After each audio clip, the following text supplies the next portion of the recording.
Olá galera, tudo bem? Bora lá para nossa leitura, mais um dia aqui com o Senhor, com a palavra e a gente vai finalizar hoje, né, início dessa semana 3, o livro de Jó, né? Não sei se você está aqui comigo pela primeira vez, pela segunda, né? E a gente está finalizando então o primeiro livro da Bíblia nesse ano de 2024, né? Então você já pode se alegrar se você está assistindo esse vídeo aqui junto comigo e você já seguiu comigo esses 15 dias, né? Hoje já é 15 de janeiro. 15 dias se passaram e nós já lemos um livro inteiro da Bíblia, né?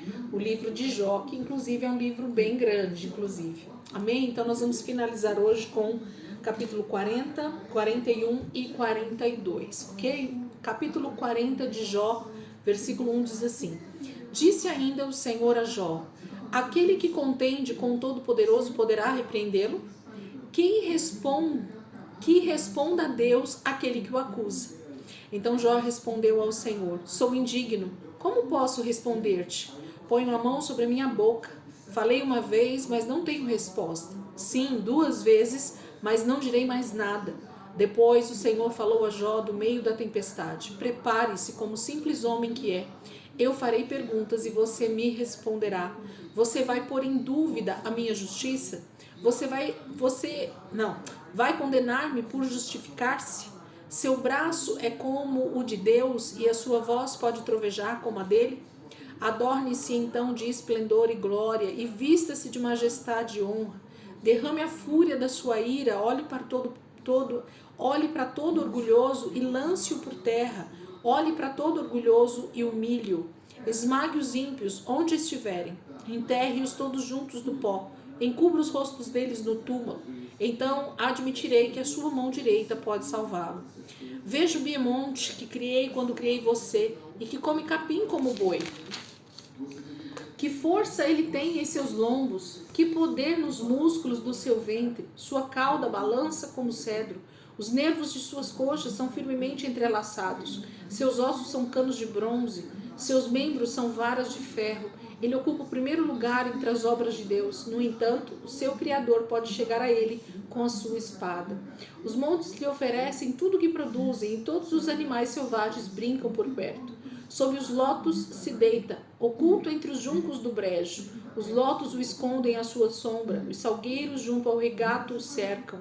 Quando o rio se enfurece, ele não se abala, mesmo que o Jordão encrespe as ondas como a sua boca. Contra a sua boca, ele se mantém calmo. Poderá alguém capturá-lo pelos olhos ou prendê-lo em armadilha e enganchá-lo pelo nariz? O Senhor começa, aqui no capítulo 40, falando com Jó se ele pode responder todas as questões que Deus começou a fazer com ele a partir do capítulo 30 e 38, que a gente leu ontem. Então nós tivemos 2 capítulos, praticamente 38 e 39, o Senhor perguntando, fazendo perguntas para Jó a respeito da sua grandiosidade, soberania, para ver se Jó tinha alguma resposta. E quando Deus faz isso, Deus não está sendo arrogante, Deus não está sendo prepotente, Deus só está mostrando a sua soberania e a sua majestade, a sua grandeza e nos fazendo lembrar e entender que nós somos criatura dele, somos semelhantes a ele na sua criação, mas somos filhos, somos criaturas, seres criados por Deus. Deus é muito maior do que tudo que você e eu possamos imaginar. Então ele fica sem resposta novamente. Ele fala sobre um animal, o biemonte, aqui no capítulo 15, que alguns historiadores, alguns teólogos até citam como um possível dinossauro, mas isso são suposições baseadas nos versículos seguintes que fala sobre a força desse animal e como ele é formado aqui. Capítulo 41. Você consegue pescar com um anzol o Leviatã? Ou prender sua língua com uma corda? Consegue fazer passar pelo cordão pelo seu nariz ou atravessar o seu queixo com um gancho? Você imagina que ele vai implorar misericórdia e dizer palavras amáveis? Acha que ele vai fazer acordo com você para que o tenha como escravo pelo resto da vida? Acaso você consegue fazer dele um bichinho de estimação, como se fosse um passarinho, ou pôr-lhe uma coleira para dá-lo às suas filhas?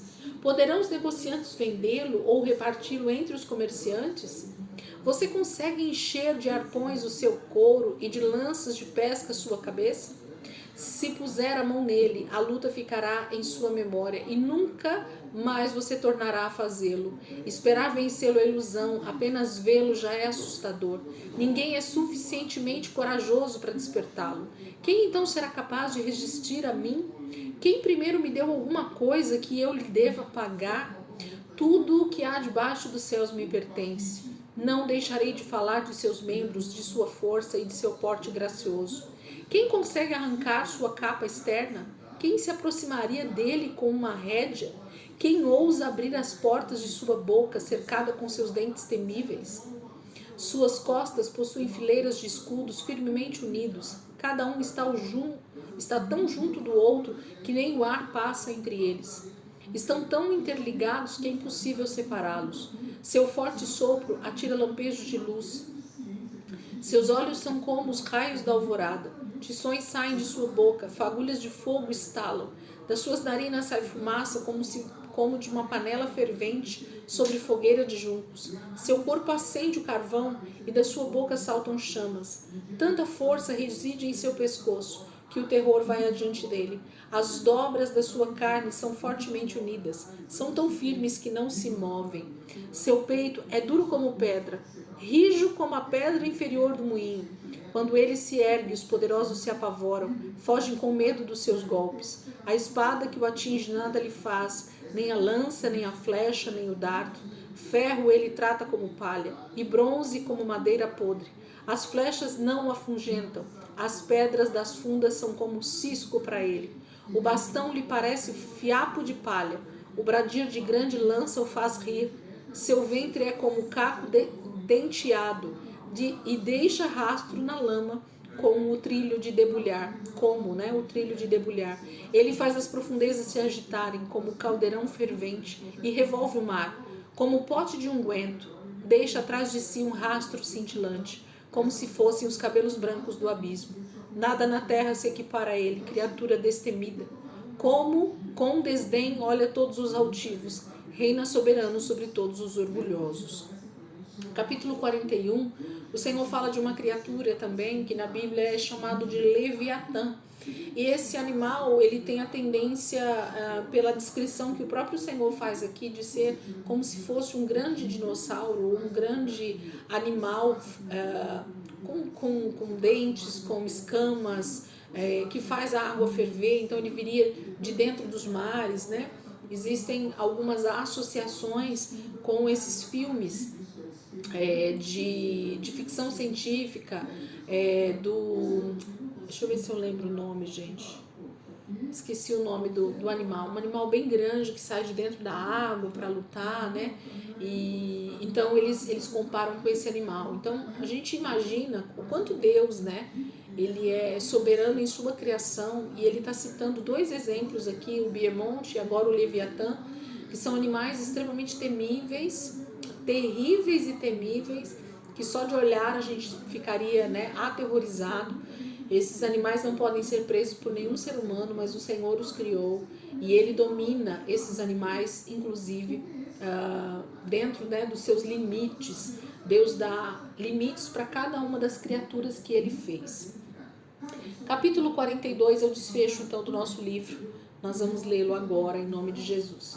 42:1 diz assim: Então Jó respondeu ao Senhor: Sei que podes fazer todas as coisas, nenhum dos teus planos pode ser frustrado.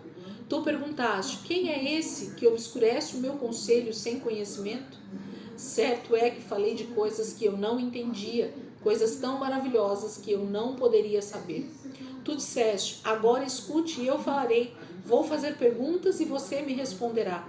Meus ouvidos já tinham ouvido a teu respeito, mas agora os meus olhos te viram. Por isso menosprezo a mim mesma e me arrependo no pó e na cinza.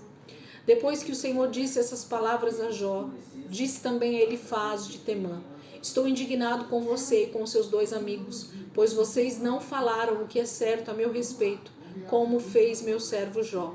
Vão agora até meu servo Jó, levem 7 novilhos e 7 carneiros, e com eles apresentem holocaustos em favor de vocês mesmos. Meu servo Jó orará por vocês, eu aceitarei a oração dele e não farei a vocês o que merecem pela loucura que cometeram. Vocês não falaram o que é certo a meu respeito, como fez meu servo Jó. Então ele faz de Temã, Bildade de Suá, Zofar de Naamate, fizeram o que o Senhor lhe ordenara, e o Senhor aceitou a oração de Jó. Depois que Jó orou por seus amigos, o Senhor o tornou novamente próspero e lhe deu em dobro tudo o que tinha antes. Todos os seus irmãos e irmãs e todos os que o haviam conhecido anteriormente vieram comer com ele em sua casa. Eles o consolaram e confortaram por todas as tribulações que o Senhor tinha trazido sobre ele, e cada um lhe deu uma peça de prata e um anel de ouro. O Senhor abençoou o final da vida de Jó mais do que o início. Ele teve 14.000 ovelhas, 7.000 camelos, 1.000 juntas de boi e 1.000 jumentos. Também teve ainda 7 filhos e 3 filhas. A primeira filha deu o nome de Gemima, a segunda o de Késia e a terceira de Queren-Apuc. Em parte alguma daquela terra havia mulheres tão bonitas como as filhas de Jó, e seu pai lhe deu herança junto com os seus irmãos. Depois disso, Jó viveu 140 anos, viu seus filhos e os descendentes deles até a 4ª geração, e então morreu em idade muito avançada. Então morreu em idade muito avançada. Eu pensei que ainda tinha alguns versículos, por isso que eu não finalizei. Percebem que o capítulo 42, Jó então responde 2 questões que o Senhor fez para ele no início lá do capítulo 38, né? No início do capítulo 38, o Senhor pergunta no versículo 2, quem é esse que obscurece o meu conselho sem conhecimento? E depois, num outro versículo, o Senhor diz assim, agora escute e eu falarei, vou fazer perguntas e você me responderá. E Jó responde justamente com a questão de ele nem imaginar a grandeza de Deus, ele só tinha ouvido falar desse Deus, ele só tinha ouvido as histórias dos seus pais, dos seus avós, dos seus bisavós, dos seus amigos, ele só tinha ouvido falar sobre Deus. Ele nunca tinha tido um real encontro com essa verdade, com esse Deus Criador. Mas Jó, na segunda pergunta que o Senhor faz para ele, ele responde no versículo 5. Meus ouvidos já tinham ouvido a teu respeito, mas agora os meus olhos te viram. Em vários momentos dentro da palavra de Deus, gente, nós vamos ver o texto dizendo, abra os olhos do meu coração, que o meu coração possa te ver, que o coração seja descortinado, né? Que tire as vendas do meu coração, dos meus olhos, né? Isso fala de ter uma experiência real com a presença de Deus, com aquilo que Deus é, com a sua verdade, com a sua palavra, né? Então a gente precisa realmente sair desse nível de conhecimento de Deus que os outros nos falam, que os outros nos dizem, que os outros pregam, né? E a gente precisa caminhar nesse nível que Jó encontrou aqui no final de todo esse tempo. Ele encontra um Deus que ele então pôde vê-lo, ele pôde realmente contemplar ao Senhor, ele pôde olhar para a grandeza de Deus, ele pôde então entender, ver realmente com seus próprios olhos quem é o Deus que ele tem servido. E por isso ele diz que ele se menospreza, né? Porque ele vê o quão pequeno ele é diante da grandeza desse Deus. E mesmo assim, esse Deus tem prazer em se relacionar conosco diariamente. Essa é a melhor parte. E aí Jó é recompensado então, né? A respeito da sua vida, dos filhos, do relacionamento familiar, dos seus amigos, tudo é refeito, porque Deus restaura e restaurará todas as coisas na volta de Jesus. Essa é a nossa expectativa. Nós teremos todas as coisas restauradas, essa é a nossa esperança em Cristo.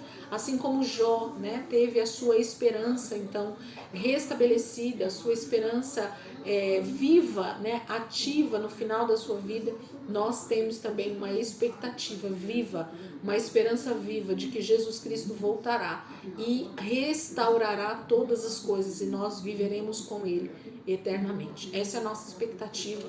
Lendo aqui, né, o livro de Jó como uma grande história vivida por um homem, por uma família, né, por um servo de Deus que foi afrontado, né, pelo próprio maligno, pelo próprio diabo, e pôde então provar de um relacionamento muito mais sincero e muito mais íntimo com o Senhor. Deus faz isso com todo mundo para que a gente possa se achegar a Ele? Não. Mas ainda que algumas circunstâncias aconteçam na nossa vida, elas podem sim servir de maior intimidade da nossa vida com o Senhor, da nossa vida diante do Senhor. Então que nós possamos usar tudo que vier na nossa vida, todas as circunstâncias, que elas sirvam de um degrau a mais, de um patamar a mais, para nós nos chegarmos ao Senhor, para nós estarmos ainda mais perto do Senhor.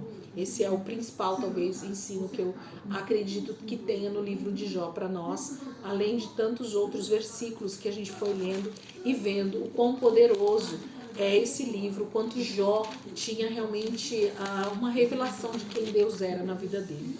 Amém, queridos? Ótimo início de semana para vocês, ótima segunda-feira, que o Senhor possa, nessa semana, falar de maneira poderosa conosco.